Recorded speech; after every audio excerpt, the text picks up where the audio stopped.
Olá pessoal, tudo bem? Para quem, não- pra quem não me conhece, meu nome é Rafael Gomes, né? Hoje eu vou falar sobre automação de infraestrutura com DevOps. Vou falar um pouco mais para o público de infraestrutura, mas acho que tem muito a ver também, dialoga com outras áreas também da TI como um todo. Né? Então vou falar um pouco no paralelo sobre o impacto que isso tem para a infraestrutura, o que é automação, tem a ver com DevOps, o que é que DevOps tem a ver com tudo isso, né? É meio que esse o pano de fundo que eu vou tocar hoje. Né? Primeiro, meu nome é Rafael Gomes, né? Se você falar por aí perguntar quem é Rafael Gomes, quase ninguém vai perceber. Meu nome é Rafael Gomes, mas a maioria das pessoas me conhece como Gomex, que é meu nick na internet. Sou soteropolitano. Para quem não sabe, vive perguntando, o que tem a ver soteropolitano com Salvador? Soteropolitano é quem é nascido em Salvador. Sotero, se eu não me engano, é do grego Salvador, e litano é nascido em, né? Então, é quem nasce em Salvador, se chama soteropolitano. Sou apaixonado por compartilhar, né? Compartilhar informação, compartilhar conteúdo, assim, minha vida é de fato, é um dos meus objetivos de vida, compartilhar o que eu sei. Eu acho que o processo de aprendizado, ele quando tem a ver com compartilhamento, ele se dá de uma forma muito mais potente e mais poderosa mesmo. Então eu adoro compartilhar. Né? E hoje estou como DevOps Engineer na PI Certify. Então, o termo, o nome do cargo, isso para mim importa muito pouco, assim. Muitas pessoas falam que o cargo, que DevOps não é cargo, e de fato não deveria ser, mas é a forma como o mercado entende as coisas que eu faço, sabe?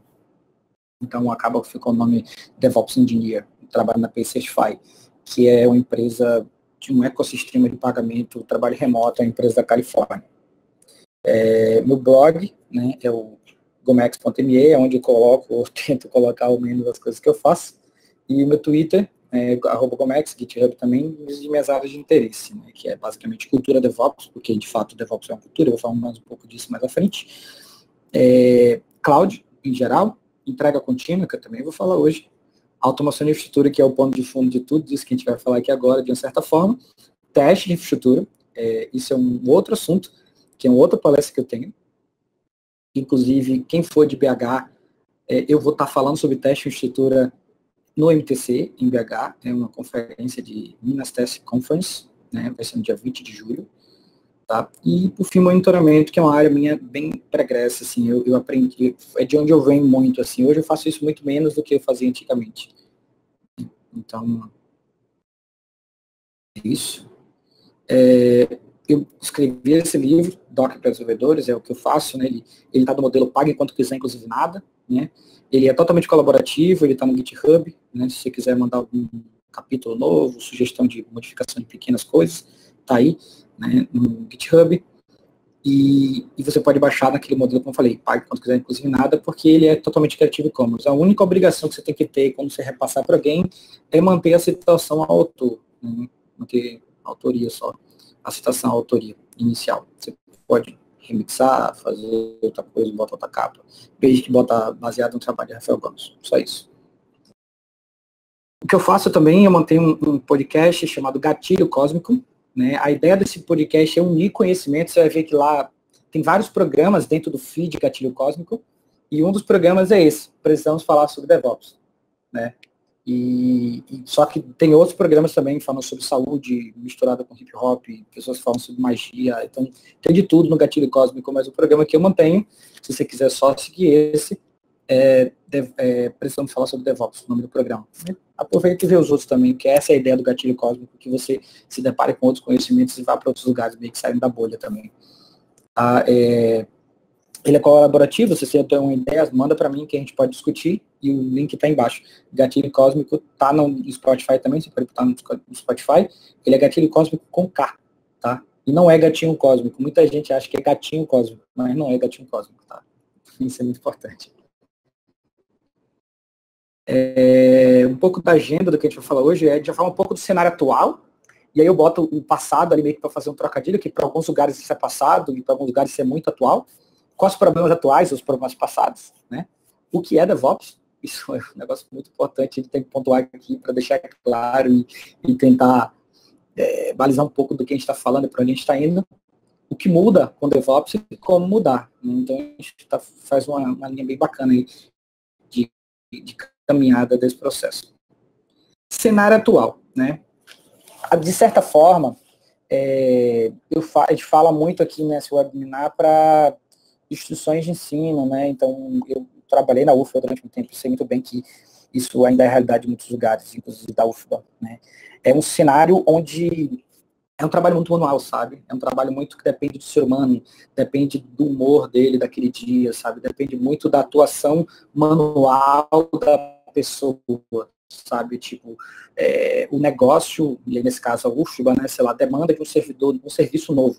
Esse serviço entra lá na área de infraestrutura, e a área de infraestrutura manualmente precisa fazer intervenções, né? Desde que cabo, passagem de cabo, e na montagem do servidor, né? Mas com a virtualização isso fica um pouco menos oneroso fisicamente ali, dentro da sala fria, mas ainda é manual na perspectiva da infraestrutura virtualizada. Você ainda precisa entrar no console, você ainda precisa criar máquina com mouse, você ainda precisa ter um trabalho que eu diria que aí na apresentação eu vou falar um pouco mais sobre um trabalho quase artesanal, quase vinculado com a pessoa, né? Então, esse cenário é um cenário vigente, né? Um cenário que existe hoje, né? E um cenário que é a realidade da maioria dos lugares assim, no Brasil, por assim dizer.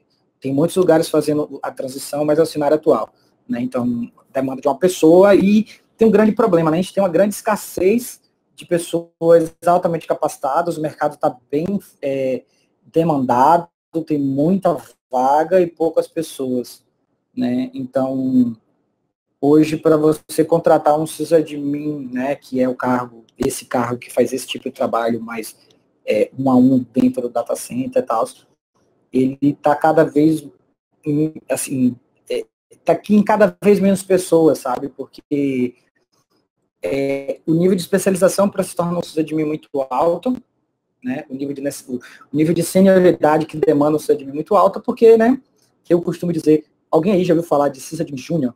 Não tem sysadmin júnior. Como é que essas pessoas aprendem a ser sysadmin, sabe?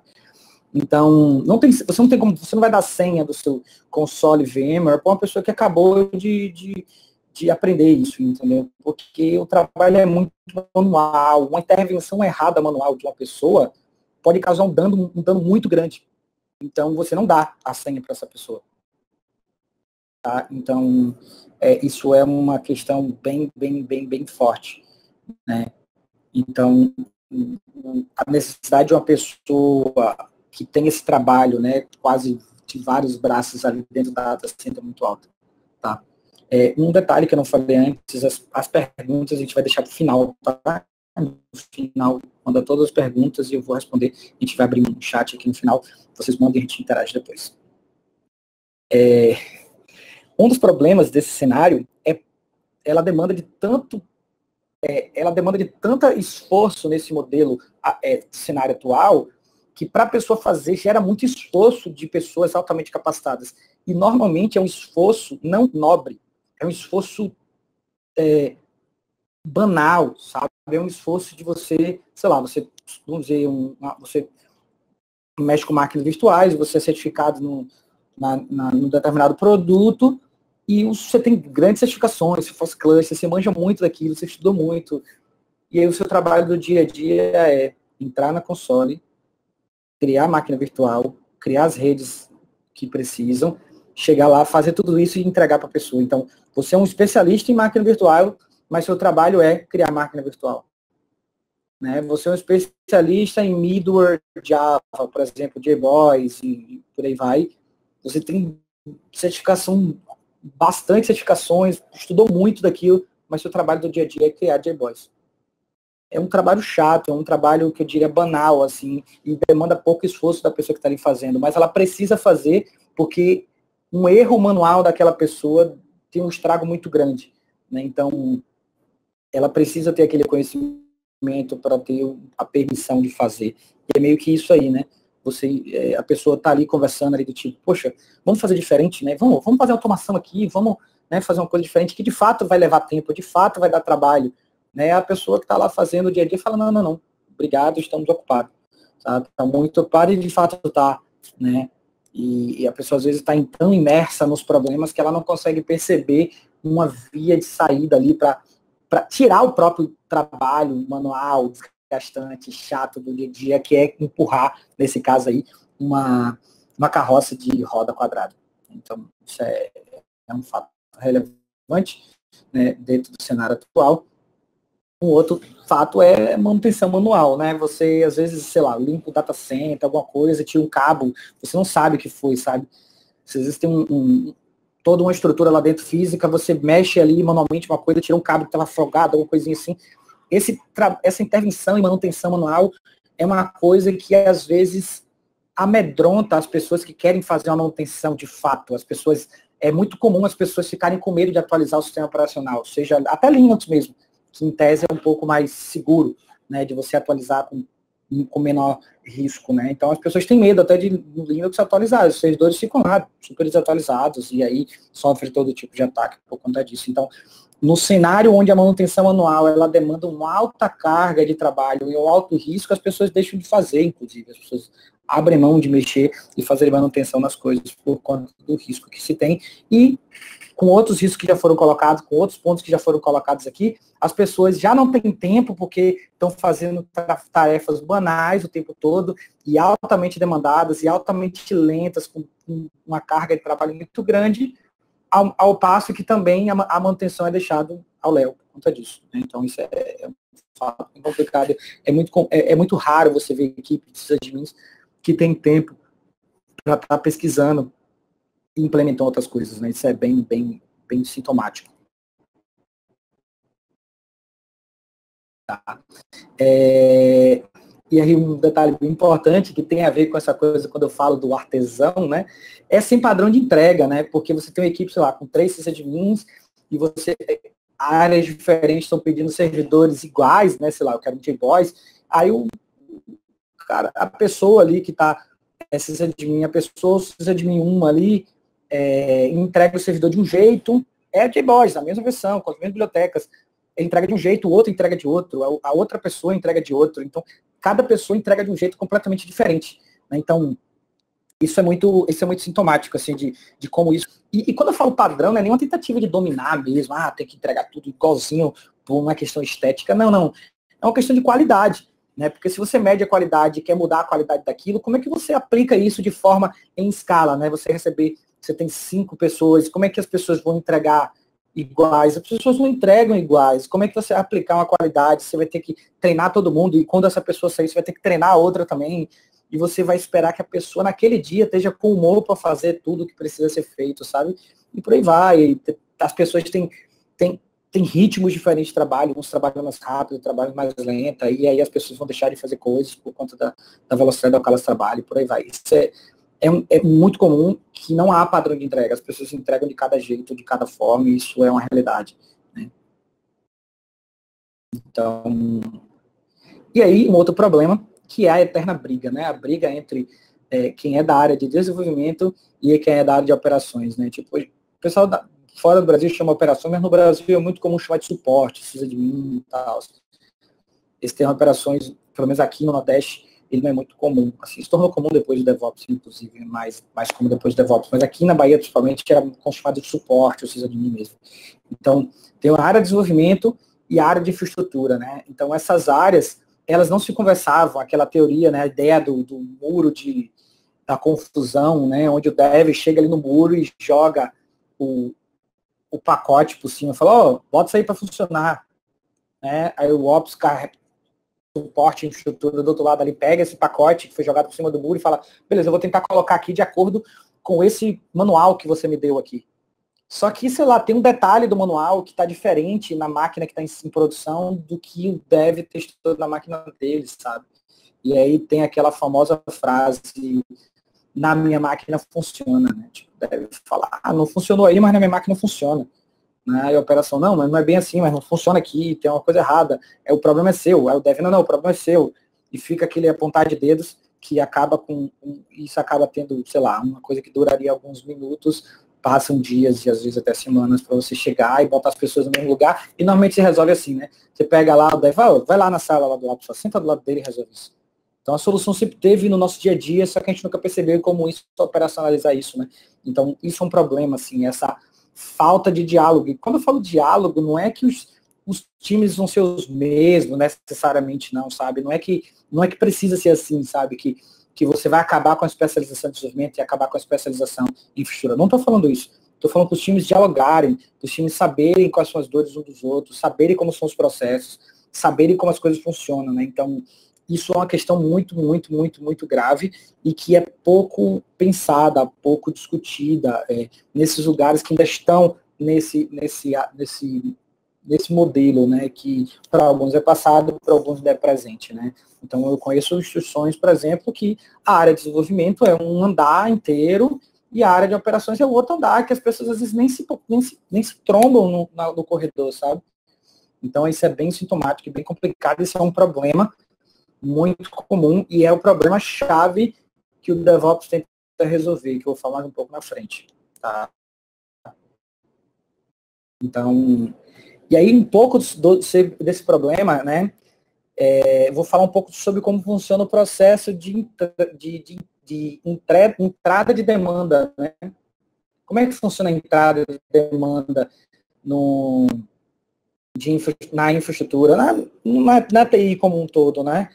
O negócio um dia percebe determinada, quando eu falo diferente, assim, é a superintendência, é a diretoria ali da instituição, né, que ela pensa alguma coisa, não, beleza, temos que fazer tal coisa, né, o site tem que mudar para tal jeito, a gente tem que ter tal funcionalidade que a gente não tem ainda, suporte a celular, qualquer funcionalidade nova que faça o seu negócio, o seu produto mudar, né.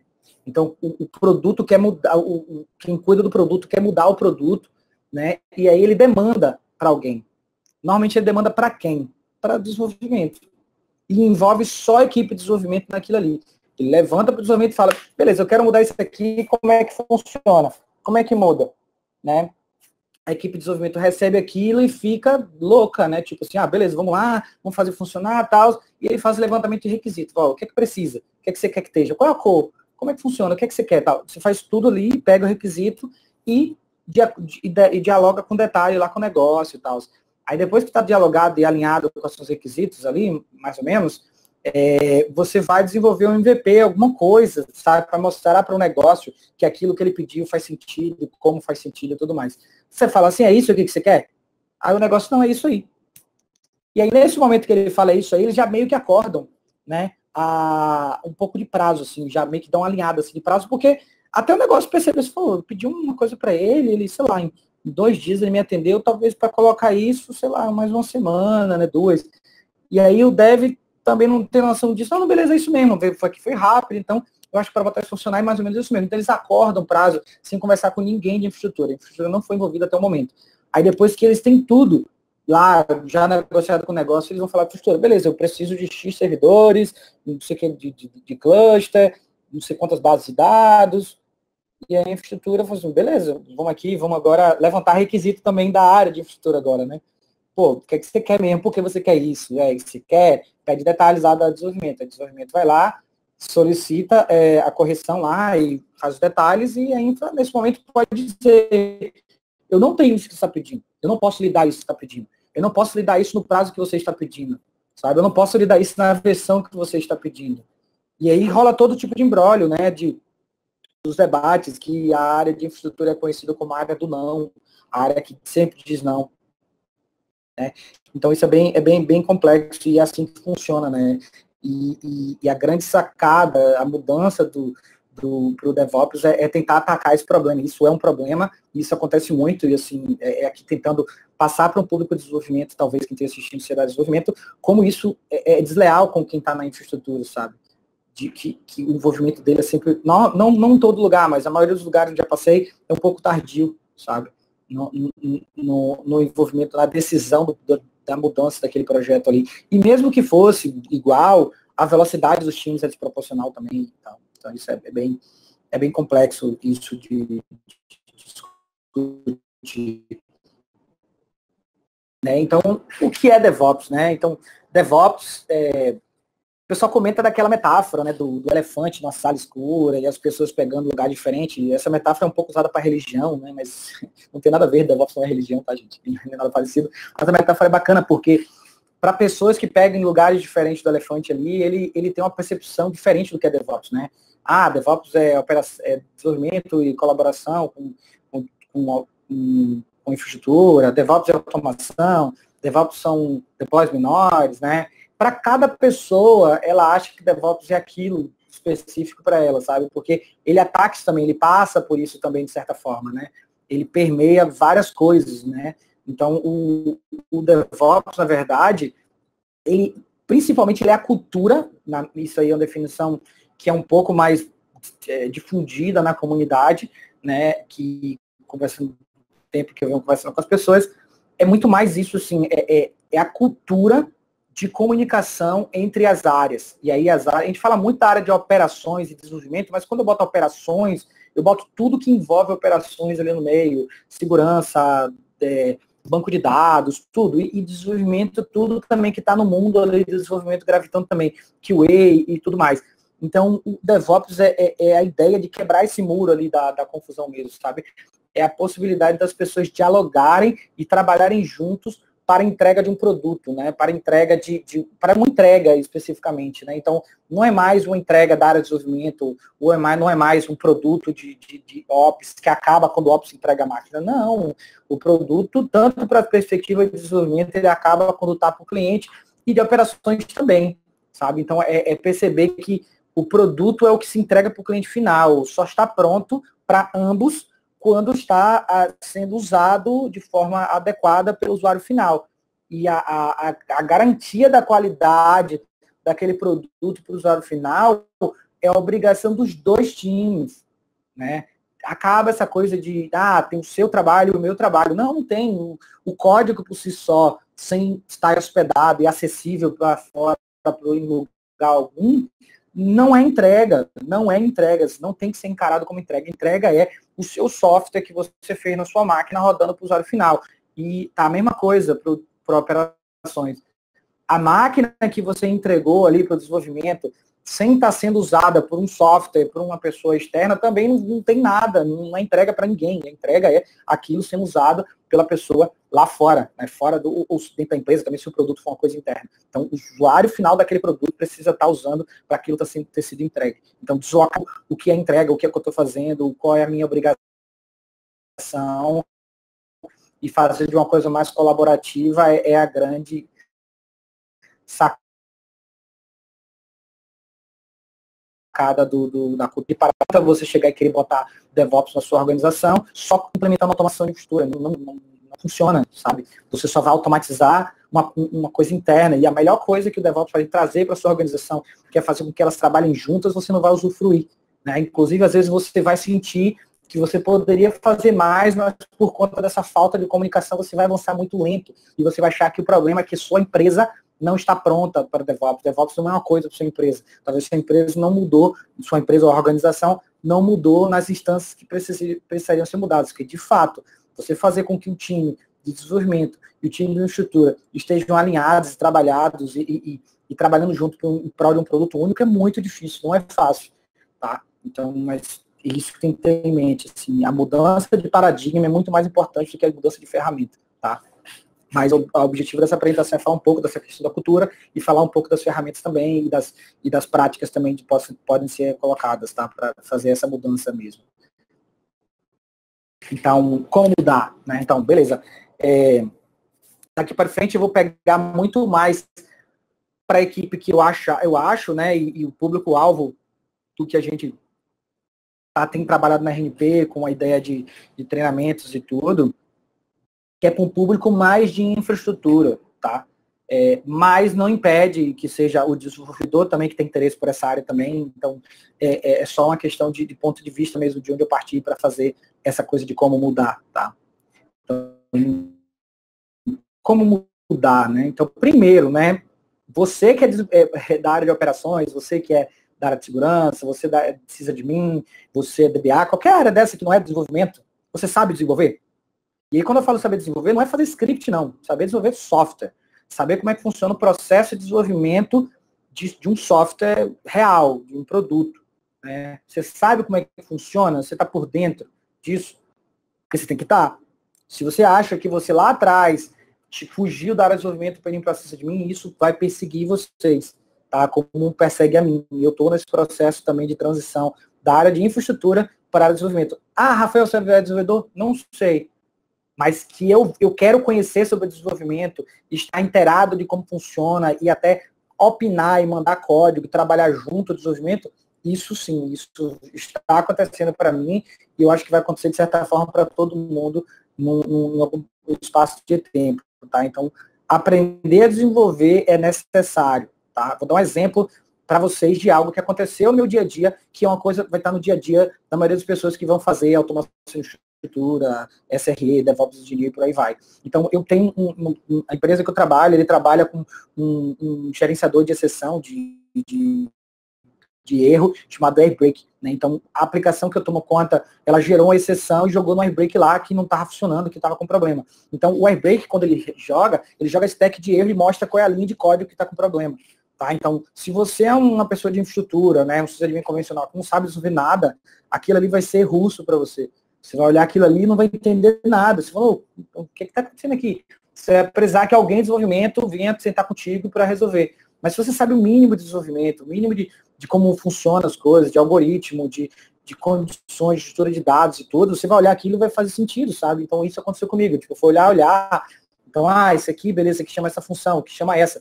Então, chega nesse momento aqui, ele chama uma variável que está diferente da variável que eu acertei na máquina. Então, tipo, poxa, então o problema está aqui. Eu não precisei de desenvolvedor, não precisei de nada, não precisei mexer código, PR, coisa alguma. Eu só entendi como é que ela funcionava e o que é que estava afetando. Foi uma variável de ambiente que estava sendo passada do jeito errado. Quando eu corrigi a variável de ambiente, o software passou a funcionar sem nenhum problema. Então, entender que como o software funciona, como o processo de desenvolvimento funciona, para você ajudar e trabalhar a sua área de infraestrutura, inclusive mesmo, é muito importante, tá? E isso vai ser cada vez mais demandado. A maioria das vagas hoje para remoto, e acho que o Brasil está aumentando cada vez mais também, estão necessitando que você saiba pelo menos uma linguagem de programação e saiba programar e consiga programar pelo menos as coisas mais elementares. Então, se você não sabe desenvolver, tá aqui minha dica, tem esse curso, esse primeiro link aqui do Pense Python é um livro chamado Think Python, que foi traduzido para o português. Esse livro é muito bom para quem está querendo aprender Python.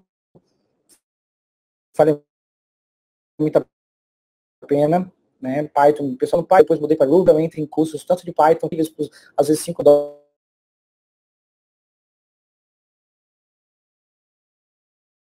R$15, então tem provar isso, então eu aconselho muito você fazer um desses aí, o Code School também, que tem uns modelos gratuitos também, tá? Então, são esses para você resolver o seu problema de não saber desenvolver.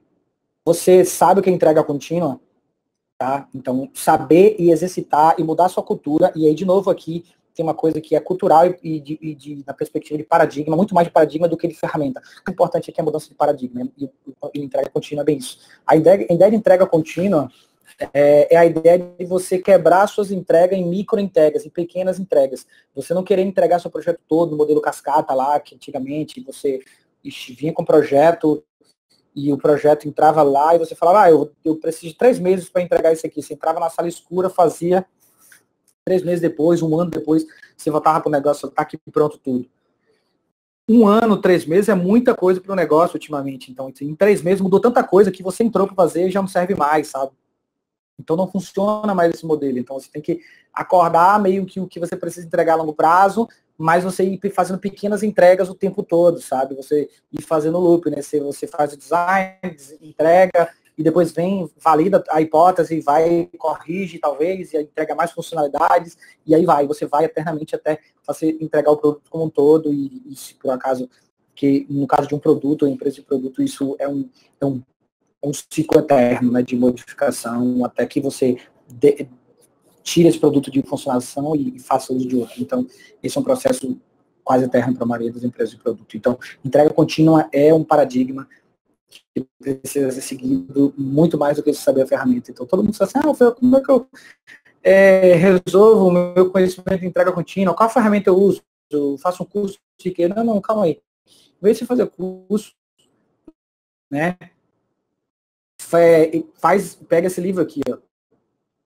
Esse livro é o livro de entrega contínua, né, que eu aconselho, né? Tipo, esse livro já é bem antigo, ele é bem pouco técnico, ele é muito mais teórico, muito mais paradigma mesmo. Fala um pouco de tecnologia aqui e ali, assim, mas é muito mais de cultura mesmo, assim, né? E dentro da entrega contínua você tem a perspectiva de infraestrutura também, né? Você tem a ideia de você, porque a entrega contínua, na real, é um conjunto de coisas, né? Você tem o Continuous Integration envolvido, que é um passo anterior, que é a integração contínua, a ideia de você integrar todos os códigos que estão atuando ali junto com os desenvolvedores. Você tem o deploy automatizado ali, você fazer o release, a automatização de release, né, a automatização de entregas, e você tem a automatização de infraestrutura, né? Então, a ideia de entrega contínua é um ciclo completo, que são envolvidos várias partes, né? A integração de código, a integração da release e a automação da infraestrutura, que é um pouco do foco dessa apresentação aqui, que é como você automatiza a infraestrutura mais como um todo, né? Então, isso é bem relevante de pensar que é uma mudança paradoxal inteira, e não só num ponto, não só a adoção de uma ferramenta. Não é porque o fato de você estar usando Jenkins e Ansible que você tem entrega contínua. Não, às vezes você pode estar usando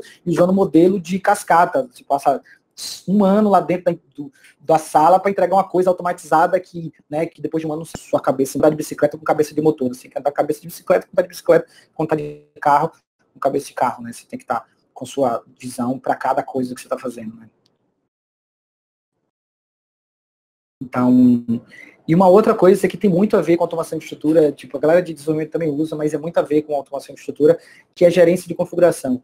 A ideia de gerência de configuração é a ideia meio que da automatização do chamado, sabe? Tipo, assim, eu gosto muito dessa brincadeira que o software de gerência de configuração é como se fosse o operador que helpdesk que atende o seu ticket ali, sabe?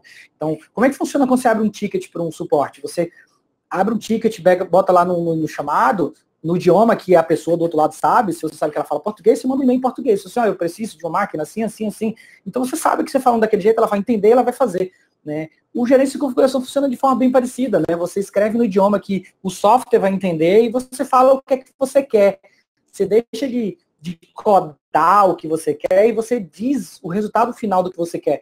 Então, gerência de configuração, você escreve um arquivo, sei lá, normalmente é YAML, escreve um arquivo do ponto .yaml e diz, eu quero uma máquina assim, assim, assim, configurada desse jeito, com esse sistema operacional. Você diz tudo lá no arquivo e você manda para os softwares de gerência de configuração, né? Um deles é o mais conhecido, que eu uso mais, inclusive, é o Ansible, né? Aí o Ansible recebe um software lá que recebe esse arquivo YAML, lê isso e faz o que você pediu, né? Ele vai lá e conecta na máquina e instala tudo que você pediu, ou ele vai, conecta no virtualizador e cria a máquina que você pediu, e por aí vai.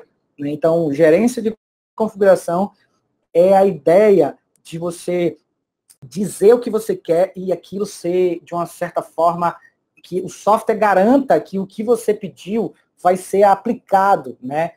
O que você disse no arquivo de definição vai ser aplicado. Então, isso é muito importante e é uma coisa muito usada, né? O Ansible é uma ferramenta muito usada e na gerência de configuração. Assim, se você está pensando em implementar automação de infraestrutura e ainda não se deparou com gerência de configuração, isso é só uma questão de tempo, é uma das primeiras coisas que você vai se deparar, porque o processo de automação de infraestrutura passa por uma gerência de configuração automatizada, né? Você precisa automatizar a sua gerência de configuração para que você não precise fazer esse manual, e o manual cai naquilo outro que a gente falou, né? Então isso aqui é o operador lá, lembra que a gente falou sobre não ter um padrão de entrega, né? Cada um entregar de um jeito, aqui não, aqui você escreve um código e o software vai fazer do mesmo jeito, 1, 2, 3, 4, 5, 6 entregas e cópias e por aí vai. Então, você entrega de forma padronizada. Aqui agora você está automatizando o processo de entrega, o processo de configuração, o processo de infraestrutura, de gerenciamento de infraestrutura como um todo. Tá? Isso é bem importante e caso você queira, né, estudar um pouco os próprios softwares, né, no caso do Ansible, tem a documentação do Getting Started dele, né, isso aí é tudo em inglês, infelizmente, mas eu acho que isso é um outro ponto, que eu não preciso nem conversar mais, que a área de infraestrutura, a área de TI como um todo, o inglês é o idioma meio que padrão, infelizmente, e isso é uma questão, né, que infelizmente nem todo mundo no Brasil sabe falar inglês, mas a área é desse jeito, a gente precisa saber, não é uma realidade. Então, o Ansible tem essa documentação, é muito boa essa documentação, a documentação do Puppet também é muito boa, que é gerência e configuração também. A diferença dos dois é que o Puppet é muito mais pool, ou seja, o item que será modificado, né, o servidor lá que vai receber a modificação, ele pede do servidor a modificação, né? Isso é a ordem da coisa que muda. E o Ansible não. O Ansible, você, operador, você empurra a modificação nos hosts que serão modificados, né? Então a ordem muda um pouco. Ambos funcionam das duas formas, mas a forma mais comum do Ansible é a forma de empurrar, né? Push, que a gente chama. E o Puppet funciona no modelo pull. Ele funciona melhor no modelo pull, ele é mais conhecido pelo funcionar no modelo pull, que ele puxa as modificações e aplica no host que fez a obtenção do dado, né? Então isso é bem diferente e sintomático também. Containers, né? Então, saber sobre containers também é importante, né? Quem não sabe ainda precisa, porque isso aqui, querendo ou não, virou um certo padrão de mercado, a maioria das coisas estão funcionando em containers. Então, a grande diferença de containers, né? Ambos são virtualização, né? Máquina virtual e container são virtualização ambos, só que a diferença é onde isso acontece, né? Onde acontece a virtualização. Se você perceber aqui no desenho da esquerda, na máquina virtual, existe a máquina virtual, o servidor mesmo ali, existe o hypervisor, que pode ser VMware, Hyper-V, VirtualBox, por aí vai, e em cima desse Hyper-V você coloca a sua máquina virtual. O que é colocar a sua máquina virtual? O hypervisor, ele vai pegar o hardware virtual e vai recortar o hardware físico e vai entregar um hardware virtual para a camada de cima. Então, o sistema operacional que é colocado em cima desse hypervisor vai olhar para baixo, né? E vai falar assim, opa, eu tenho uma placa de rede só para mim, né? Eu tenho um pente de memória só para mim, eu tenho um CPU só para mim, eu tenho um disco só para mim. Quando, na verdade, não. Ele só usa um determinado espacinho lá no disco que é instalado para ele.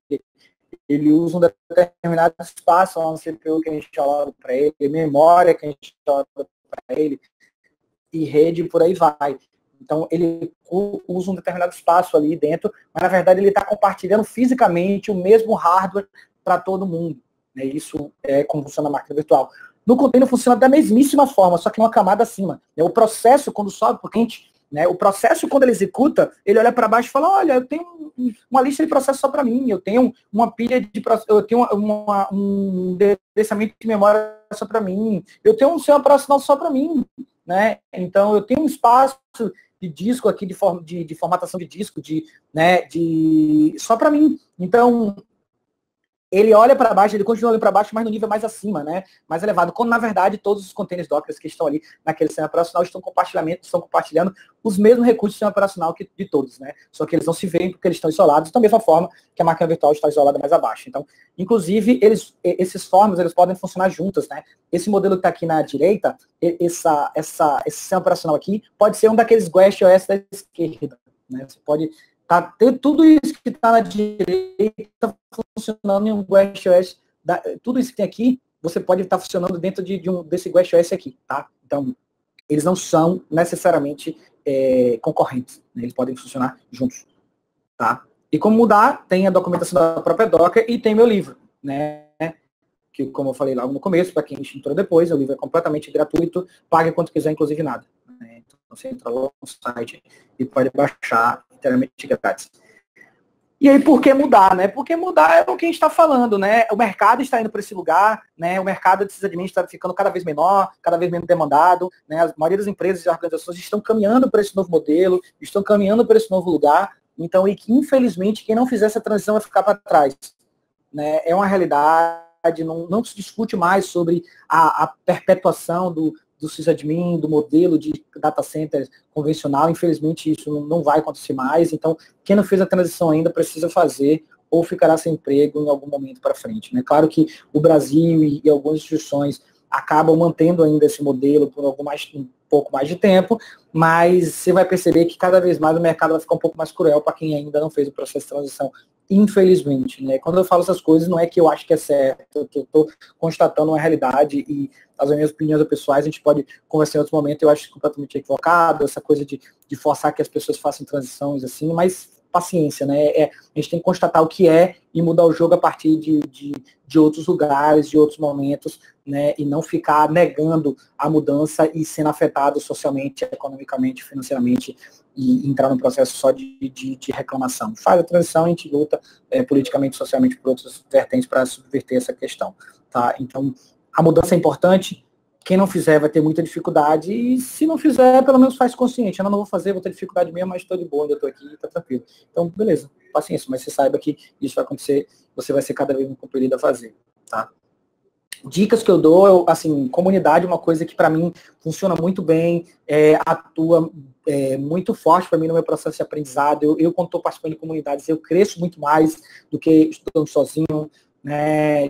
Estudando somente sozinho, estar sozinho é uma condição, que a maioria das pessoas sabe que isso é importante, mas participar de comunidade, estar discutindo, estar conversando com pessoas, se inteirando, você vai pegando as informações também mastigada. E o processo de mastigar e passar informações também, você aprende muito mais. Então é um processo que todo mundo ganha nesse caso. Então, comunidades aí que eu aconselho muito vocês entrarem. Primeiramente é o Raul, o Hackerspace aqui de Salvador. Se você é de Salvador, participe do Raul, né? Inclusive hoje teremos o lançamento de um zine lá, de ideologia californiana, né? Um tema bem interessante, né? Vai ser hoje 8 horas lá no Raul. Entra no site, tem uma agenda lá, que acontece vários eventos. Se você não é de Salvador, procura o Hackspace da sua cidade, a não ser que você seja de BH, porque tem o Área 31, que eu não aconselho a ninguém ir para ele, não gosto, tem uma ideologia que é completamente diferente do que eu penso, e não aconselho ninguém para lá. Mas se você é de qualquer outro Hackspace, talvez o Hackspace não seja igual ao Área 31, seja igual a outro Hackspace, vai ser muito legal. Geralmente é uma galera muito inclusiva, muito receptiva, né? Não tem qualquer tipo de grandes preconceitos, não são sexistas, são acessíveis para mulheres, pessoas, mulheres cis, mulheres trans, por aí vai, homens trans, homens cis. Então, são realmente comunidades bem acessíveis. Tá? Tem o DevOps Days, que é o evento que cunhou o termo DevOps. Entra no site, vê se não vai ter nenhum DevOps Days perto da sua, ou na sua cidade, ou perto da sua cidade. Tem muitos DevOps Days que estão ainda com Call for Papers abertos, né? Se você puder submeter para algum Call for Paper para poder ser aceito e participar e compartilhar, façam isso, né? Vale muito a pena. Se não, vá assistir também, geralmente são palestras, são eventos com um custo bem baixo, com um ingresso bem acessível, mas com um teor de conhecimento, um teor técnico, um teor de metodologias, de compartilhamento muito alto. Assim, vale muito a pena. O custo-benefício de participação do DevOps Days é muito alto. Vale muito a pena participar. E aí tem 2 links, né, que são as comunidades do Telegram, né, o Telegram é como se fosse o WhatsApp ali, né, a comunidade técnica está muito no Telegram, então você clica nesses 2 links, que é o t.me, DocBR, você entra na comunidade DocBR, e o DevOps BR são as maiores comunidades, assim, que eu participo, né, uma sobre Docker e outra sobre DevOps. Aí se você entrar lá no DevOps, você pergunta às pessoas, tem várias outras comunidades de Ansible, de Terraform e por aí vai, tem muitas comunidades. Entra lá no DevOps BR, que é mais amplo, pergunta para a galera vai guiando, assim, quais canais seriam melhor para discutir determinadas coisas, né? Em tese, o DevOps é meio amplo, conversa de tudo, mas às vezes canais específicos funcionam melhor, né? Tem pessoas mais específicas.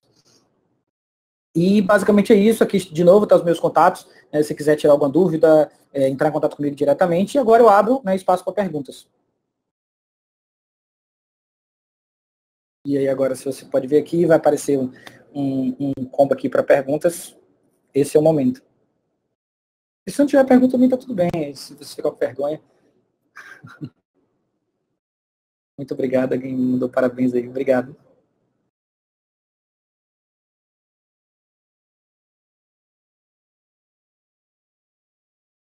Então, pessoal, felicitando pela apresentação. Muito obrigado por todas as felicitações.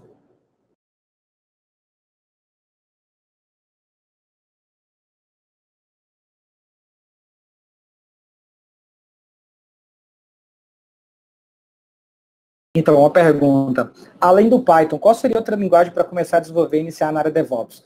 Então, eu tive a experiência de, o pessoal me aconselhou muito a começar pelo Python, eu comecei, né? E é uma linguagem bem para iniciante mesmo, é muito boa para iniciante. Só que comigo funcionou muito mais o Ruby do que o Python, tá? Tem um outro site que eu não passei aqui, mas que é muito bom também, que é o RubyMonk, se não me engano. Deixa eu pegar aqui esse RubyMonk.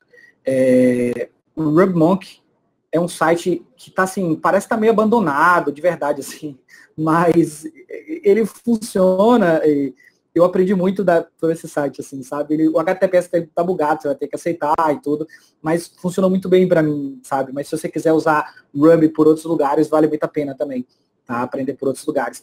E tem uma outra pergunta. Parabéns, o que você tem usado mais? Puppet ou Ansible? Né? Eu acho que o modelo Push é um modelo que chegou para ficar, né? O modelo Pull está ficando um pouco em desuso, né? Tem uma apresentação de uma pessoa que fala que Configuration Manager Anti-Patterner, eu posso passar aqui para vocês, que é uma apresentação de uma pessoa, de um rapaz do Netflix, né? Que ele fala como a gerência de configuração como antipadrão.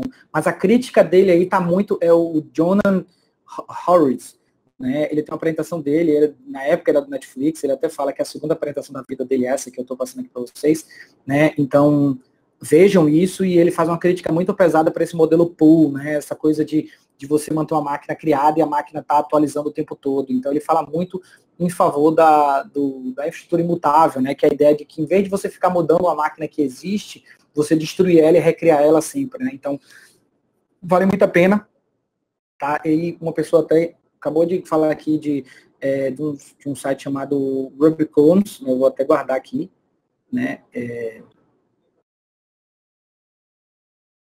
Vou guardar aqui, se outras pessoas pedirem, eu passar.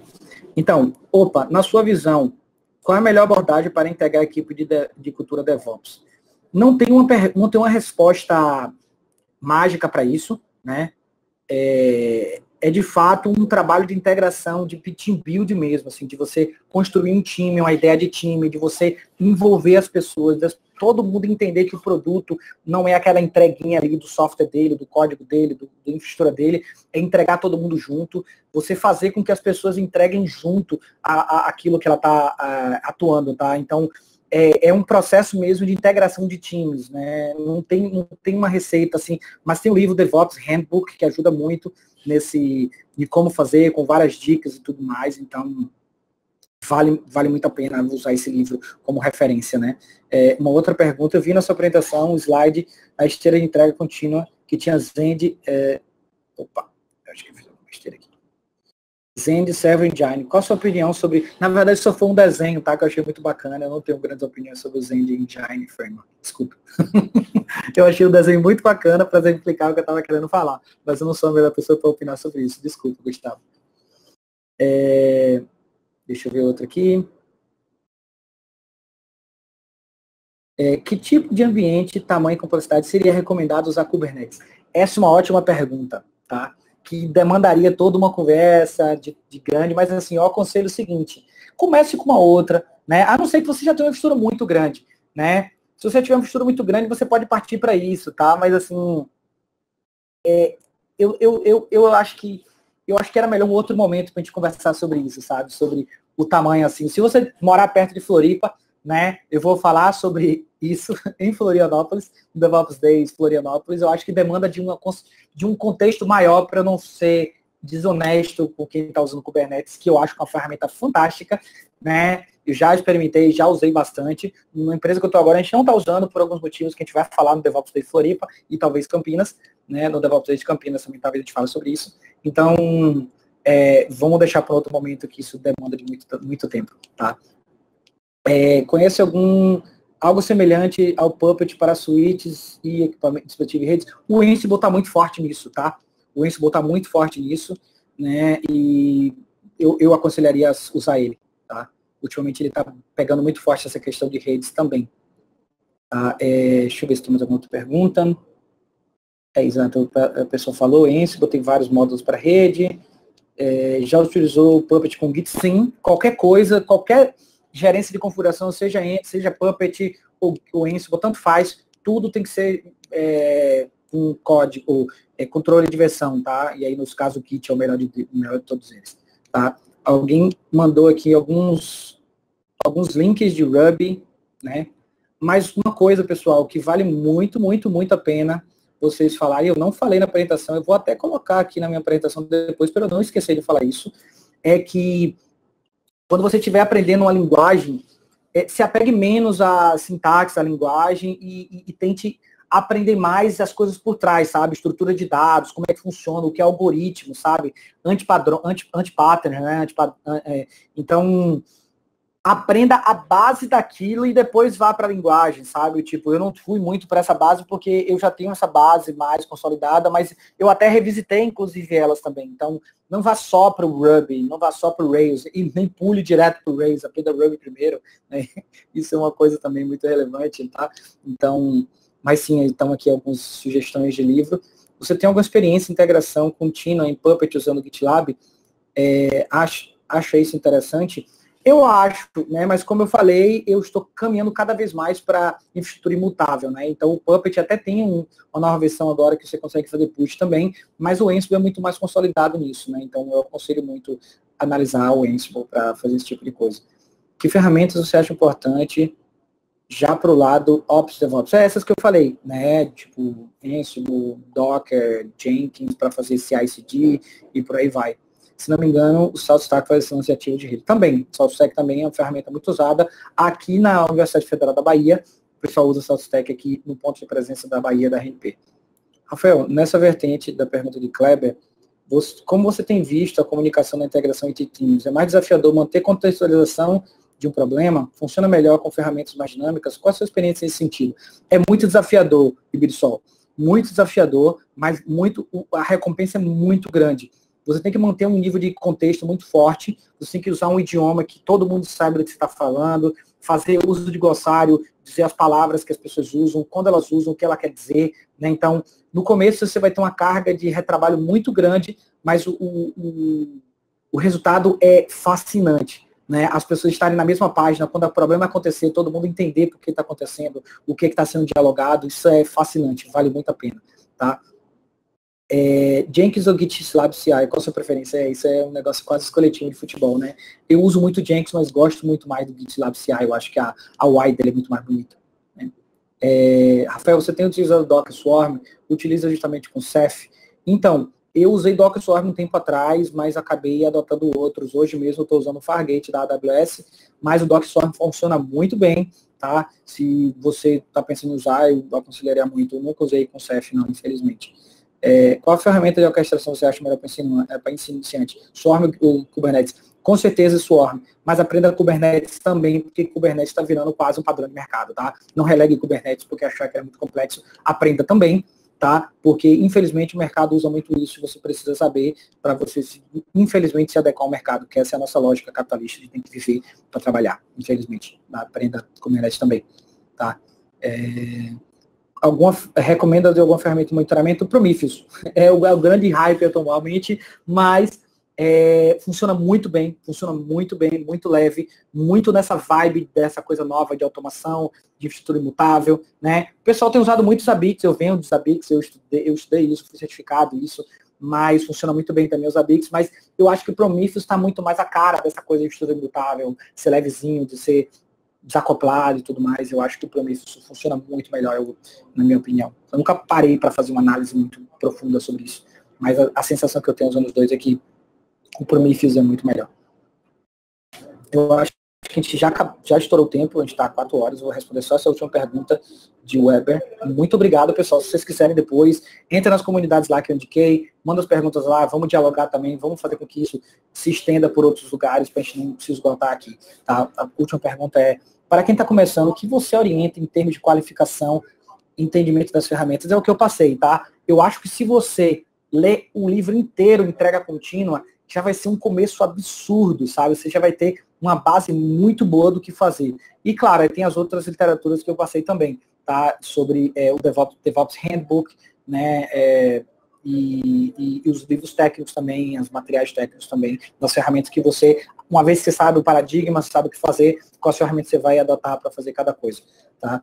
E certificação eu prefiro não falar hoje, porque é um tema muito emblemático e muito difícil de falar, né? Mas assim, eu acho que se você vê sentido, se o mercado local usa certificação, se a certificação é demandada para o mercado que você participa, faça. Mas eu eu acho que no final das contas, o que importa mesmo no final é o que você sabe e a experiência que você tem em prática de resolver o problema, e não vai ser um selo no seu currículo que vai tirar você do lugar, tá? Muito obrigado, pessoal. Eu acho que vai estar gravado em algum lugar isso aqui, depois a gente vai disponibilizar, né? Mas participe na comunidade, participe no DevOps Days, entre lá devopsdays.org, né? Vê o DevOps Days mais perto. Se você está numa cidade que não tem DevOps Days e quer organizar o DevOps Days, fala comigo. Tá, eu também ajudo cidades que não têm DevOps Days a acontecer. A gente é uma comunidade vibrante no Brasil, a gente vai ajudar você a fazer, tá? Pessoal, muito obrigado e vamos falando aí, viu? Obrigadão.